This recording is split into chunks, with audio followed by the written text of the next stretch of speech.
sino tenemos que plantearnos las causas, que es lo que sigue a continuación. Estamos tratando de reestructurar el sentido lógico del programa para esta conferencia que está en la hora, para darle una secuencia lógica más prolija de las causas. ¿Cuál es el objetivo de esta presentación? Yo tengo que evaluar cuáles son las causas, porque no solamente yo voy a manejar el algoritmo con los cuadritos. Paso 1, comprimo, desfibrilo, pero si no corrijo nada, no voy a actuar nada. Entonces, en ese algoritmo están las 5H y las 5T. Entonces, en este algoritmo, que es el algoritmo de 2018, que es la última modificación que se hizo en noviembre del 2018, tenemos que dentro de la estructura que ha cambiado, que la vimos, una de las cosas que se siguen manteniendo son las causas reversibles, que son la hipovolemia, la hipoxia, ¿verdad? Evaluar los hidrogeniones, o sea, la acidosis y la alcalosis, la hipo o hipercalemia y la hipotermia. Yo tengo que identificar cuáles de estas causas son las que están comprometiendo al paciente y poderlas corregir. Y las T, que son el neumotórax a tensión, el taponamiento cardíaco, la toxina, la trombosis pulmonar o la trombosis coronaria. Vamos a revisar cada una de ellas con un ejemplo. Entonces, yo me voy a ir primero a lo estadístico. Realmente, yo desconozco cuáles serían los motivos importantes acá en las emergencias en Perú de la prevalencia de los paros cardiorrespiratorios. Seguramente hay una estadística importante de síndrome coronario y segundo, quizás son los accidentes de tránsito o el trauma, ¿no?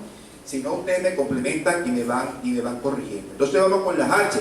Un paciente que está hipovolémico significa que va a tener una disminución de su volemia y al disminuir su volemia, por supuesto, va a tener una falla de la perfusión. Acuérdense de lo que explicaba inclusive muy bien Edwin, que es la asociación de una molécula de hemoglobina y una molécula de oxígeno.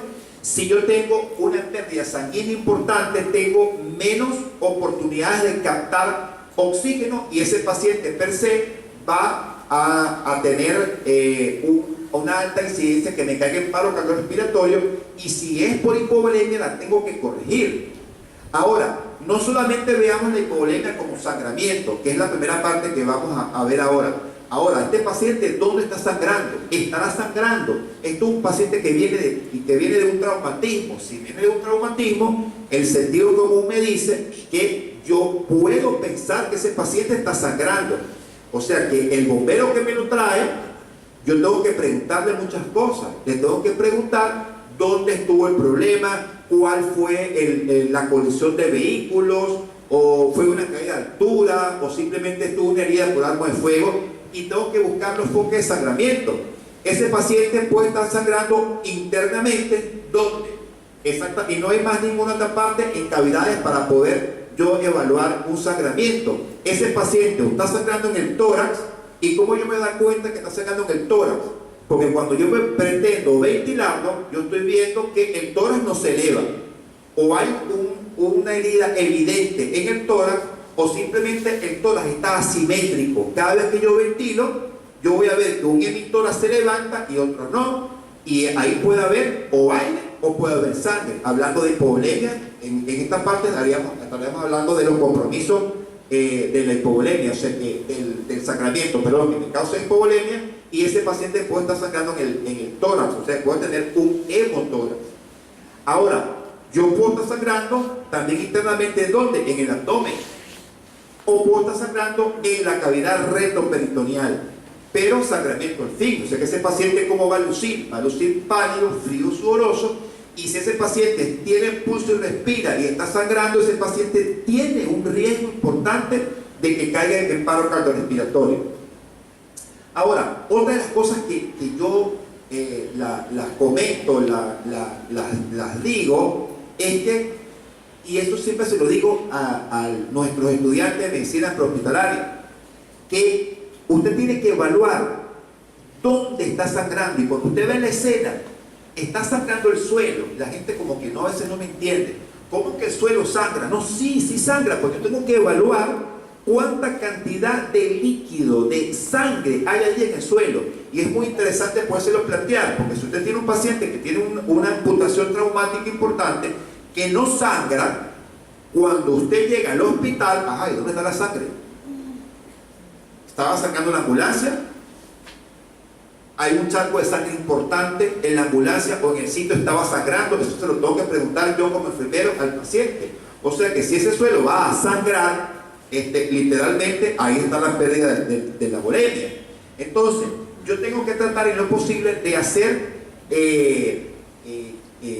controles rápidos, sobre todo cuando yo tengo sangramientos activos, que quizás esto no aplica para la parte intrahospitalaria, pero a la extrahospitalaria sí, donde mueren esos 65% de los pacientes, y yo tengo que pensar, ¿esto es quirúrgico o esto lo puedo solventar de inmediato?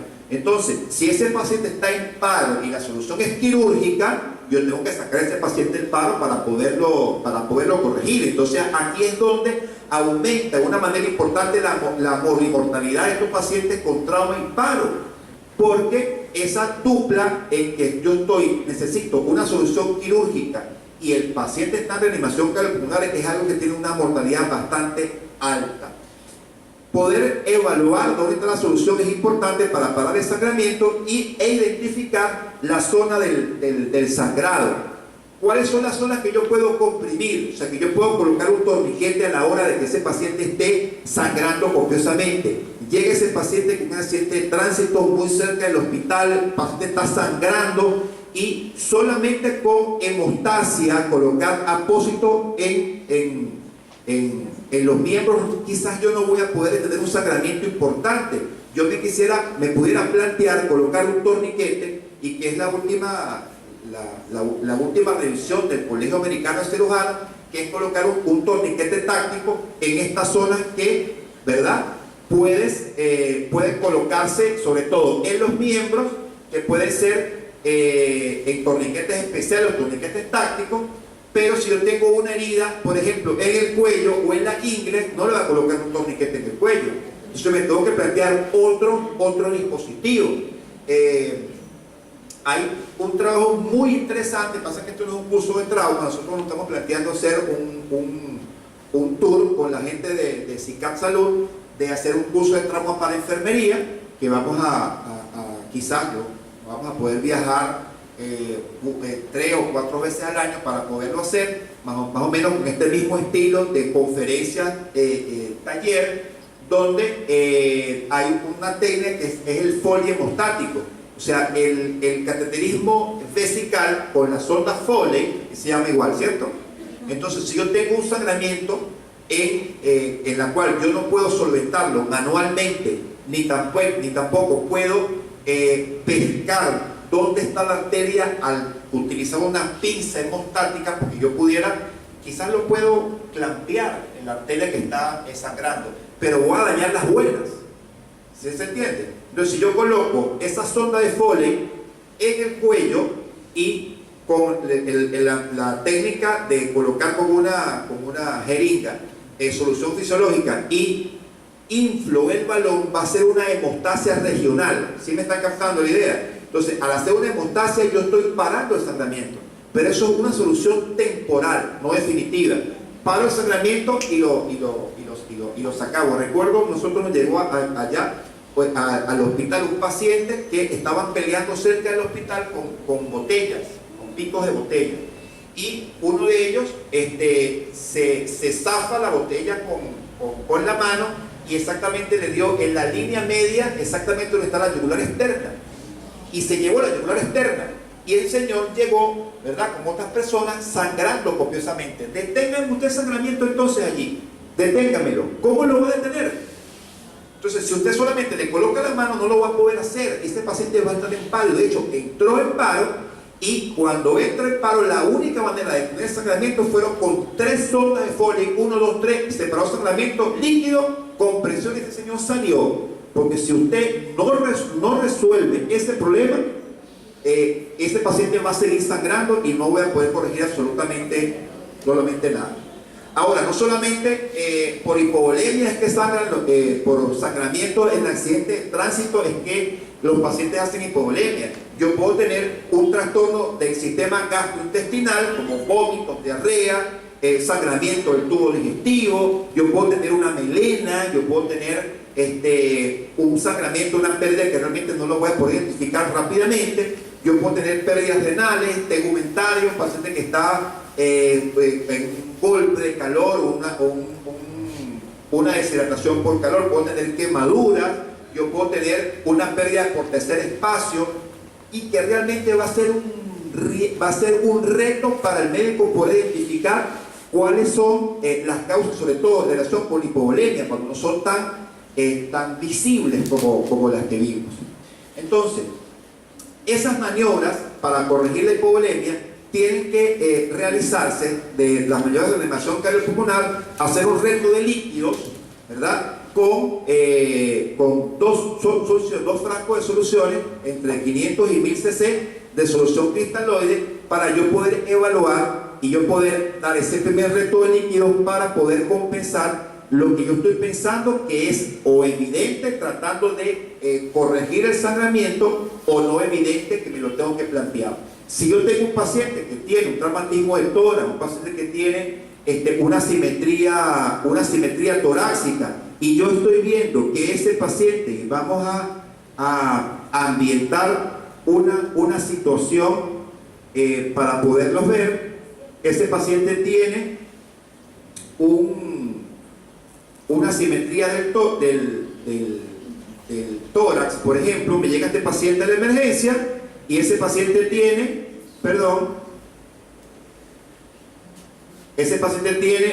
una herida por arma blanca, y vean el tórax, que hay una simetría del tórax, ¿lo vieron? Que el tórax es asimétrico. Entonces, ¿qué está pasando? A mí realmente no me importa la herida ahorita, fíjense que esa herida ni sangra. A mí lo que me importa es que ese pulmón derecho, el izquierdo, no está ventilando completamente y tengo que pasarle sangre. Y como no le puedo pasar sangre porque está en paro, le tengo que hacer un reto de líquido. Pero además de eso, ¿qué debo hacer? Yo necesito, ¿verdad? Solventar, emigrar, sacar y colocar un tubo de tórax a ese paciente. Porque si no le coloco un tubo de tórax a ese paciente, va a seguir el problema, no lo estoy resolviendo. Colocando soluciones cristaloides hasta poder yo estabilizar a ese paciente.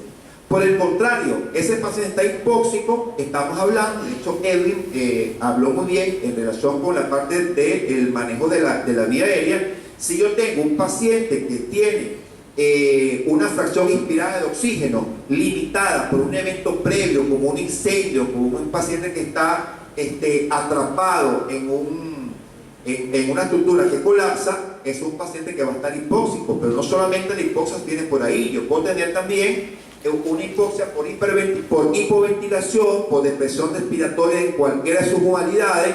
Yo puedo tener desde algo muy fácil, que es de diagnosticar, que un paciente que tiene dificultad para respirar, es asmático, hace un estatus asmático y cae en paro, y yo sé que la causa es por esa condición restrictiva de la ventilación, hasta que yo pueda tener algo más exquisito, que es un síndrome de Guillain-Barré, y ese paciente va a estar hipóxico, ¿verdad?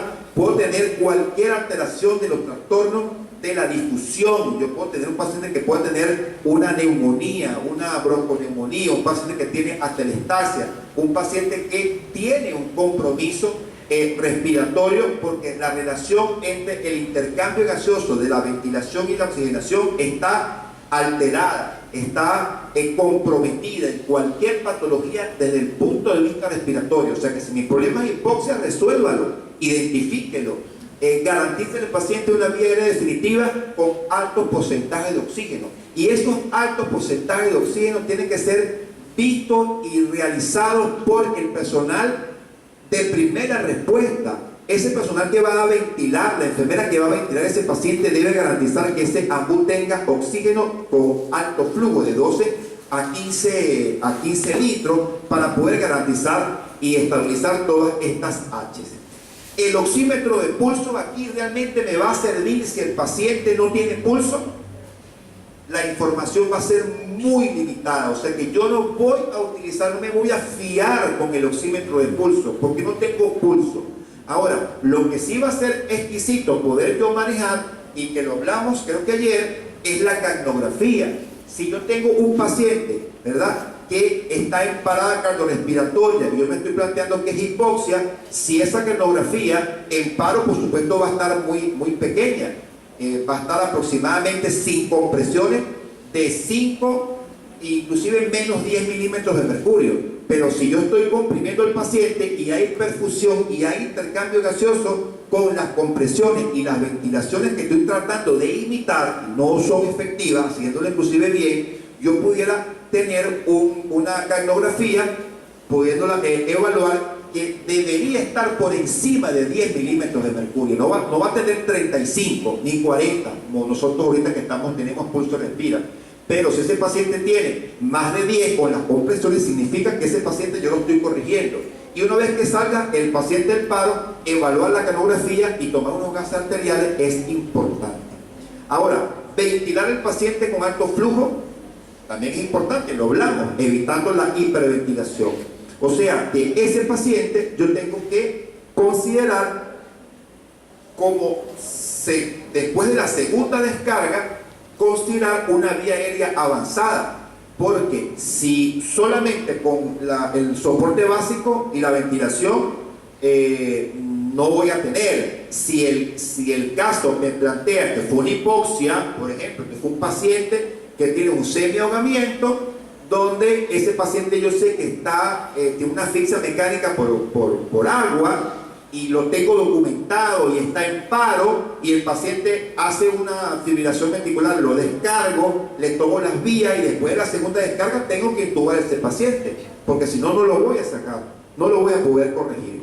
Ahora, si ese paciente tiene cualquier anormalidad en la relación por un trastorno de equilibrio hidroelectrolítico, ya sea que sea una acidosis o una alcalosis, yo tengo que corregir esos hidrogeniones tratando de verificar dónde está el problema. Si es un paciente que tiene una cetocidosis diabética, una condición de diabetes, un paciente que tenga una condición de intoxicación o tenga un proceso de intoxicación, o un paciente que tenga cualquier alteración de estos hidrogeniones, yo debo tratar en lo posible en el transparo, o sea, en el paro cardiorrespiratorio, en ese momento tomar una muestra de gases arteriales. ¿Para qué? Para yo poder tener quizás en un par de minutos cómo está el pH y poder corregir y plantearme corregir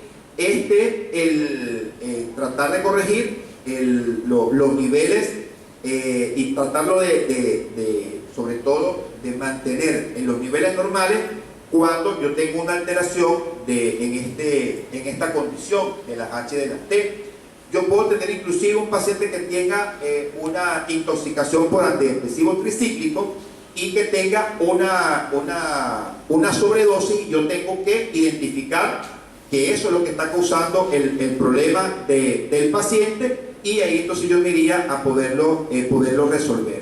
Ahora, si yo tengo un paciente que tenga una condición de diabetes, y ese paciente tiene una hipocalemia o una hipercalemia, yo tengo que tratar de lo posible de corregir este proceso, ya sea en hipocalemia, tratando de corregir pues los niveles bajos, viendo si realmente es un paciente que tiene altas dosis de insulina, o por el contrario es un paciente que está hipercalémico, un paciente que puede estar hiperglicémico, que tengo que manejarlo con soluciones y tengo que manejarlo con insulina o no. Y eso por supuesto yo lo voy a diagnosticar basándome en los gases arteriales y los antecedentes del paciente.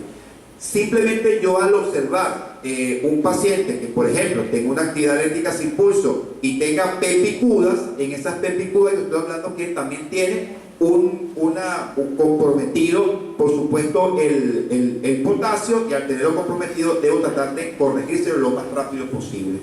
Siguiendo con las H's, aquí tenemos en este país tenemos también personas que pueden tener condiciones de hipotermia. Estamos hablando de que ese paciente, cuando tiene una hipotermia severa, estamos hablando de menos de 28 grados, puede ser moderada de 28 a 32 o leve de 32 a 35. Pero es importante que yo evalúe que ese paciente, antes de caer en parada cardiorrespiratoria, puede estar confundido, puede estar con temblor, puede estar arrítmico, puede estar en parada cardiorrespiratoria, y ese paciente no está muerto hasta que esté caliente y muerto. ¿Qué significa eso? Que yo tengo que calentar al paciente para poder decir que está muerto.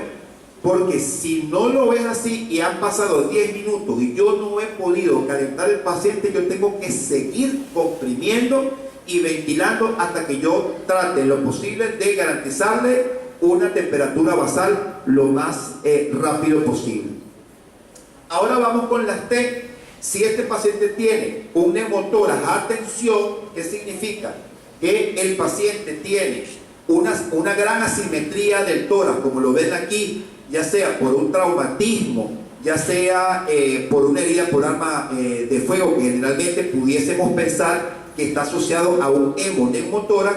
Yo tengo que identificarlo y colocarle a ese paciente un tubo de tórax, no solamente con trauma. Yo puedo tener un paciente que tiene una enfermedad broncopulmonar obstructiva crónica o una fibrosis quística, tiene una pula y que se revienta, y eso me va a causar una asimetría. ¿Cómo me doy cuenta de eso? Este paciente no puede ir a rayos X, está en paro.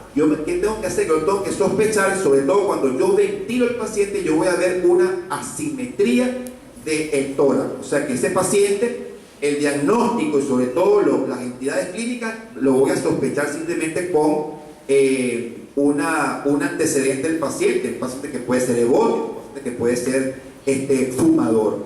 Otra cosa que es importante que yo pudiera aplicarlo en situaciones de paro es hacer una ecografía, que es uno de los grandes cambios que se plantean, y con entrenamiento yo pudiera ver que ese paciente tiene un desplazamiento o la ausencia del deslizamiento pleural cuando yo lo estoy ventilando, si esta es la pleura, y si la pleura está íntegra cuando yo lo ventilo, eso se debería mover, y si no se mueve significa que el aire se está yendo para alguna parte.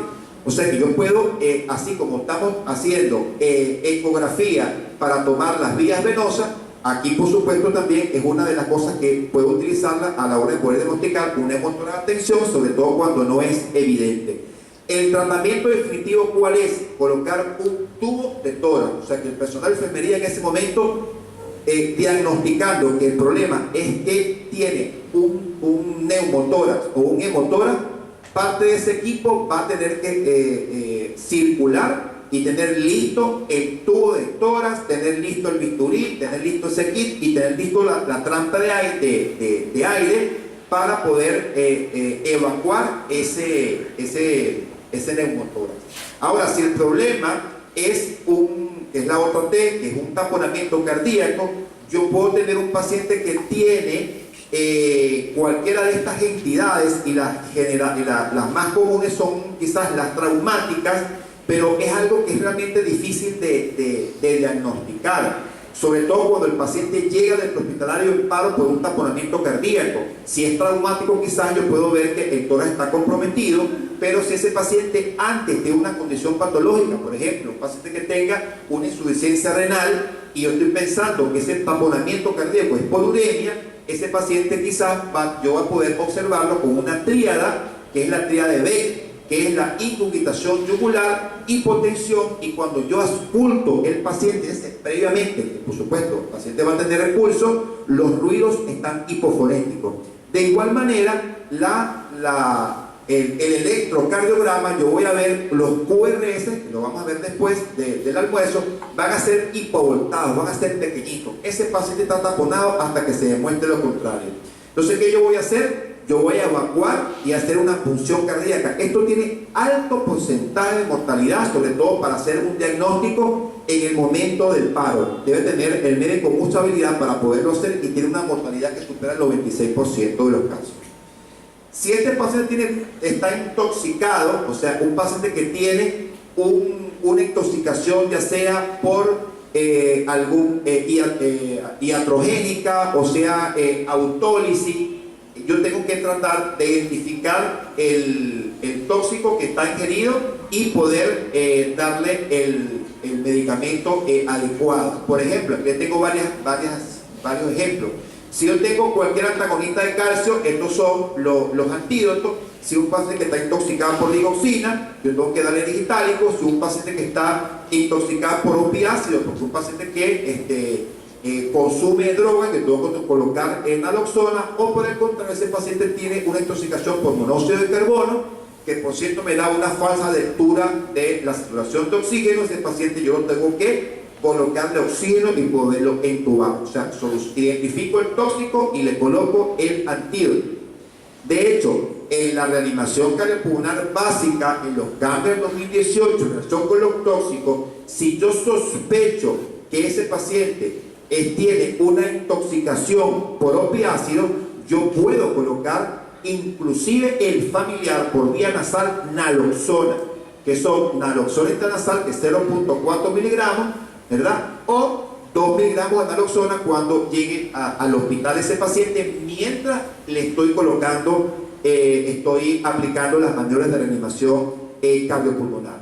Nos queda dos trombosis. Si ese paciente tiene cualquier condición patológica en la cual un trombo va a alterar la parte vascular pulmonar, este paciente va a tener una trombosis pulmonar. Esto tiene un alto porcentaje también de mortalidad. Generalmente estos pacientes debutan con una asistolia y debutan con una cianosis importante, y ese paciente va a estar en parada cardiorrespiratoria. Pero el punto es que yo tengo que sacarlo del paro para poder colocarle un tromboembolítico, o sea que no voy a hacer absolutamente nada en el caso de poder sobrevivir. Y fíjense que aquí hay un estudio del 2010 que se plantearon que no existe consenso para colocar o recomendar una dosis de tromboembolítico en paro, porque yo realmente no sé si realmente esa es la causa, y si ese paciente tiene otras causas asociadas.